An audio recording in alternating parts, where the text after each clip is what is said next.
Humanitarian assistance is really important in a country like Sudan, where over 5 million people are in need of humanitarian assistance.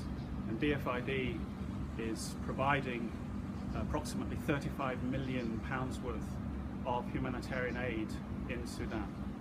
It's not just about meeting the immediate needs of people here in Sudan.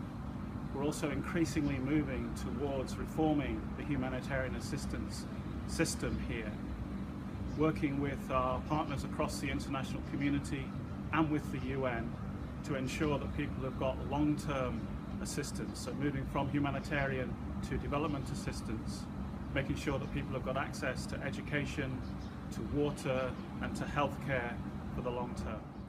Humanitarian work is important because it's a real-world demonstration of the UK's commitment to helping those most in need around the world. The humanitarians that carry this work out on our behalf are incredibly brave and incredibly effective at what they do, and I'm personally very proud to work with them. أنا انضميت لديفيد حوالي سنتين اللي فاتوا تقريبا، وبعمل مع التيم بتاع العون الإنساني، وحقيقة انضمامي لديفيد ساعد كثير في إنه أنا أغير تغيير كامل في المجال بتاع العمل بتاعي، لأنه كنت بشتغل في المجال التنموي، وبانضمامي لديفيد بقيت أشتغل أكثر حاجة في مجال العون الإنساني.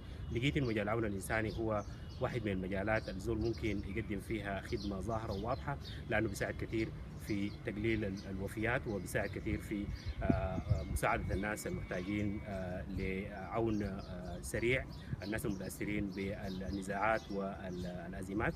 أتمنى إنه أواصل حياتي في مجال العون الإنساني، لأنه النتائج بتاعته ممكن الزول يحسها بسرعة، وممكن تدي دافع لإنه الزول يشتغل أكثر في مجال العون الإنساني. Humanitarian work is important now more than ever because sadly there are still a lot of people in need around the world, following either conflict, natural disasters or other crises. At the end of the day, humanitarian work is all about compassion and humanity. We can't stand back and watch people in need. I think humanitarian work is important because now more than ever we live in a globalized society, but unfortunately it's not a very just society, and a lot of the world do not have their basic needs met. Humanitarians are there to ensure that those who are suffering and are in need have their basic needs met. انضميت لديفيد حديثا، دوب معاهم لي 4-5 شهور. لما جيت هنا كان فكرتي كلها اني اجرب العمل الانساني، لاني كنت جاي من مجال العمل التنموي في اليوم الجديد.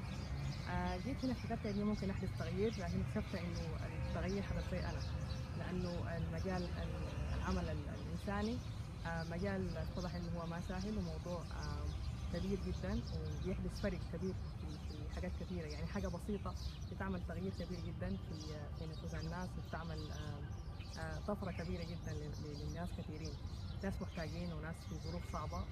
الانقاذ السريع اللي بيتم بتعمله ديفيد بيعمل فرق كبير جدا لناس بكميه كبيره جدا من الناس. بتمنى انه اواصل في مجال العمل الانساني، لان انا متاكده انه وجودي معهم او وجودنا كلنا مع بعض في العمل الانساني في ديفيد بيعمل فرق كبير جدا لكل الناس.